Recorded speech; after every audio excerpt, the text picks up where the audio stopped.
अनपेक्ष शुचिर्दक्ष उदासीनो गतव्यथ सर्वारंभ परित्यागी यो मद्भक्त समे प्रिय.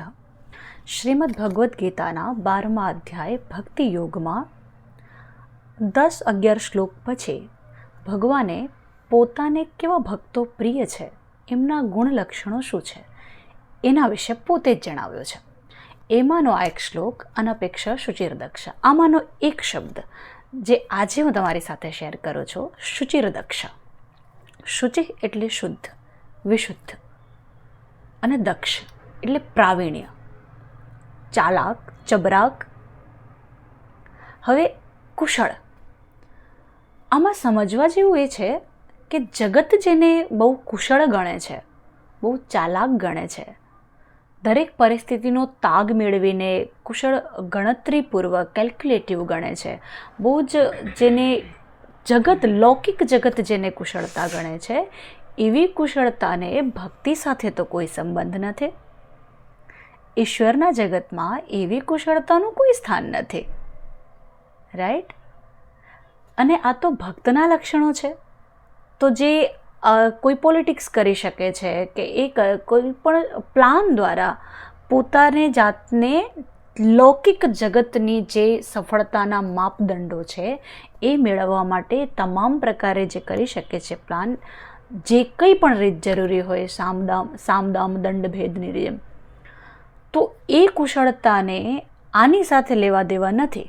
તો પછી ભક્ત માટે દક્ષ શબ્દનો પ્રયોગ પરમાત્માએ કેમ કર્યો?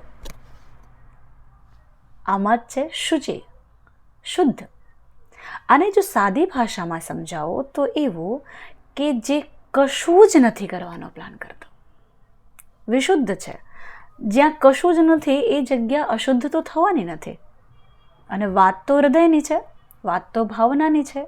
તો જેની અંદર બીજી કોઈ ગણતરીની, કોઈની પાસે, કારણ કે આની આગળના શ્લોકો દ્વારા એ બધું પણ કહી દીધું છે એમણે કે દ્વેષ વગરનો છે, તમામ પ્રત્યે મિત્ર ભાવવાળો છે, કરુણા એનું સહજ વ્યક્તિત્વ છે, વેવલાવેડા નહીં.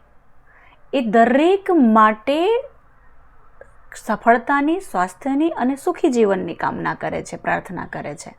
આવો જે છે એના પછી શુચિર, એ શુદ્ધ છે.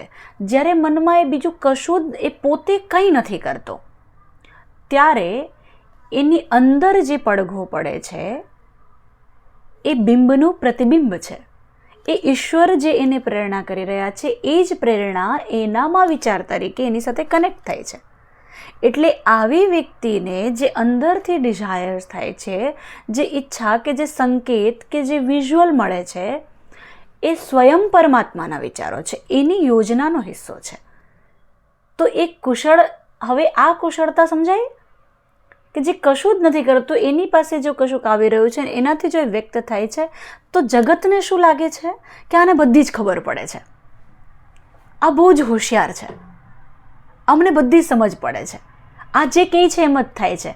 અને હકીકતમાં શું છે કે કશું પ્લાન જ નથી કરી રહ્યો. એ જાણે છે કે મારે કંઈ જ નથી કરવાનો, હું ખાલી નિમિત્ત છું. અને આ શુચિર્દક્ષ. હવે તમને એમ થાય ને આપણને એમ થાય કે પ્રેક્ટિકલ લાઈફમાં ભગવદ્ ગીતા જીવાય, મને લાગે છે બહુ સુગમ છે આ, અને એ જ જીવાય, એ જ જીવન છે, અને એ જ આનંદ સાથે કનેક્ટ કરી રાખે છે. તો જ્યારે ધીમે ધીમે બધા જ લેયર્સ નીકળી જાય તો છેલ્લે શું વધે? તત્વ જ વધે ને. અને તત્વ જે રિફ્લેક્ટ કરે એ તો બિંબનું પ્રતિબિંબ જ હોય. તો મને લાગે છે શુચિર્દક્ષ આ એક શબ્દને સમજીએ તો થોડા આપણે હળવા થઈ શકીએ.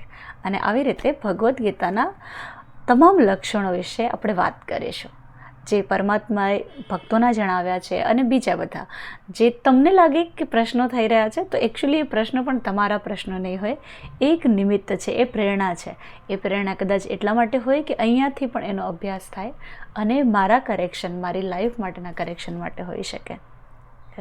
So I feel that I'm inspired by Krishna, I'm powered by Krishna, and I'm hired by Krishna.